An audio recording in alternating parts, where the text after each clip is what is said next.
ഈശോ മിശിഹായ്ക്ക് സ്തുതിയായിരിക്കട്ടെ. നമ്മെ ദൈവത്തോടൊന്നിപ്പിക്കുന്ന മഹത്തായ കൂദാശയാണ് വിശുദ്ധ കുമ്പസാരം. അതിന്റെ ശുശ്രൂഷകരായി നിലകൊള്ളുന്നത് വൈദികരും. എന്തിനാണ് വൈദികരോട് പാപങ്ങൾ ഏറ്റുപറയുന്നത്? വൈദികർക്ക് പാപങ്ങൾ മോചിക്കാനുള്ള അധികാരമുണ്ടോ? ഈ ചോദ്യങ്ങൾ പലരുടെയും ഉള്ളിലുണ്ടാകും. യേശു തന്റെ അപ്പോസ്തലന്മാരെ ഭരമേൽപ്പിച്ച ശുശ്രൂഷയാണ് വിശുദ്ധ കുമ്പസാരം.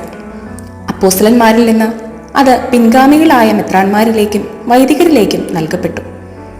കത്തോലിക്ക സഭയുടെ മതബോധന ഗ്രന്ഥം അതിന്റെ 1461 ഖണ്ഡികയിൽ പറയുന്നു, മെത്രാന്മാർക്കും വൈദികർക്കും തിരുപ്പട്ട കൂദാശയുടെ ശക്തിയാൽ പാപങ്ങൾ മോചിക്കാൻ അധികാരമുണ്ട്. 1465 ഖണ്ഡികയിൽ അനുതാപ കൂദാശ പരികർമ്മം ചെയ്യുന്ന വൈദികനെ നല്ലിടയനായിട്ടും നല്ല സമരായനായിട്ടും ധൂർത്തപുത്രനെ കാത്തിരിക്കുന്ന സ്നേഹം നിറഞ്ഞ അപ്പനായിട്ടും ഒപ്പം നീതിപൂർവം വിധി നടത്തുന്ന സ്വർഗീയ പിതാവായിട്ടും വരച്ചു കാട്ടുന്നു.